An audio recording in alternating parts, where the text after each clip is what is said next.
morning, and welcome to episode 195 of Getting Rich. I'm your host, Rich Checkan, president of Asset Strategies International, and today is Wednesday, October 9th, 2024. FOMO?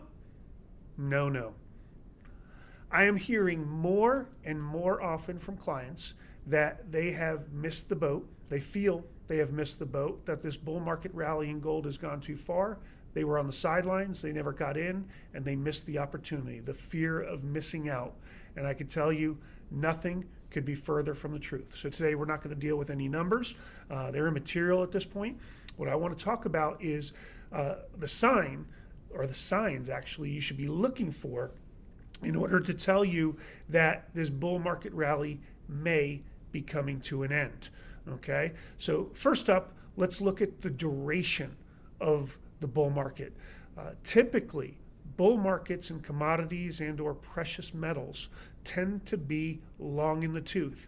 They tend to be a decade or more in length.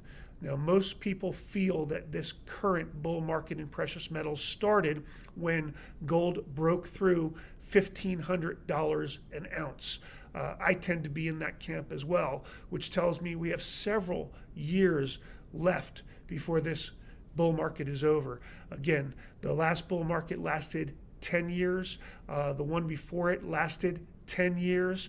We expect this one to last at least 10 years, which means we've got another 4 or 5 years before we're done. The next thing I look at is the gold price. And here I'm looking to see enough of a gain to tell me that the bull market's done its job. So if you look at 2 bull markets ago, the peak was $8.50 an ounce.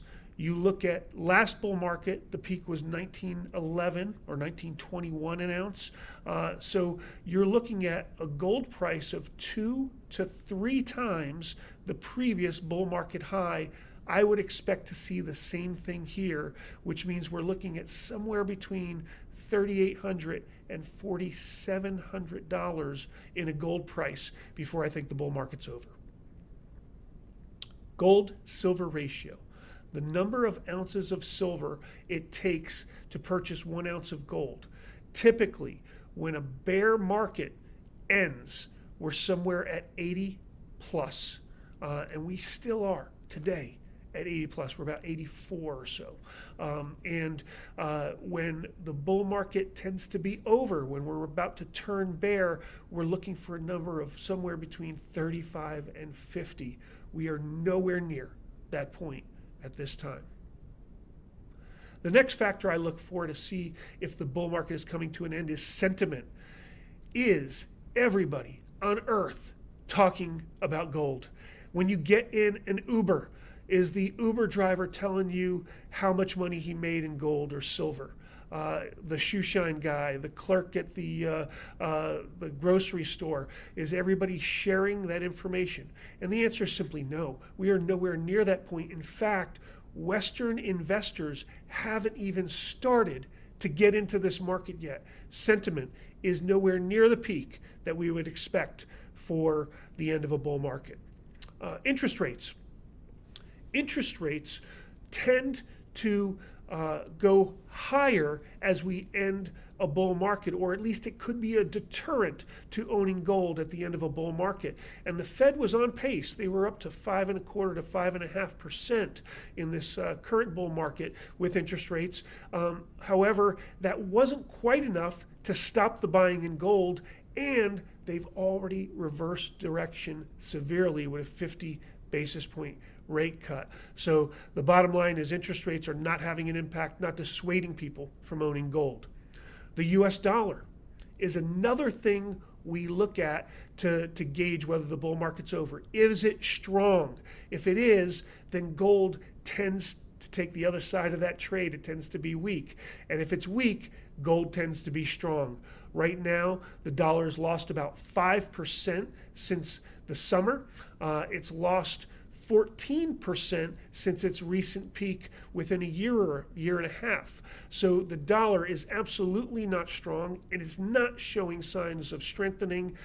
Gold should reign supreme for the foreseeable future. The last thing I look at when I try to figure out if the gold bull market's over is social and political stability. All right, so when I look socially, I look domestically, I look at assassination attempts, I look at the great divide in this country, Democrats, Republicans, haves and have-nots. I look at peaceful or mostly peaceful protests that go on, and I can tell you it does not look like we are socially stable at this point. And politically, take a look around the world. We've got a shooting war in Europe between Ukraine and Russia. We have a shooting war in the Middle East. We have increased tensions in the South China Sea. It does not look to me like peace is breaking out all over this world. Neither one of those boxes are checked. So when it comes to the end of the bull market, I would expect to see 2, 3, 4 factors coming together that gives me the indication that we are heading toward a point where gold will reverse course and start weakening. And right now, none of the factors I look at are suggesting this bull market's over. So fear of missing out? No, no, no. FOMO? Not now. Maybe in the future, but not right now. As always, we'd like you to go ahead and follow us on the YouTube channel, sign up, send us your comments and questions, like us. We ask you to follow us on our social media, take our twice weekly, always something interesting alerts, and our once monthly information line newsletter. But don't ever forget that getting rich starts with keeping what's yours.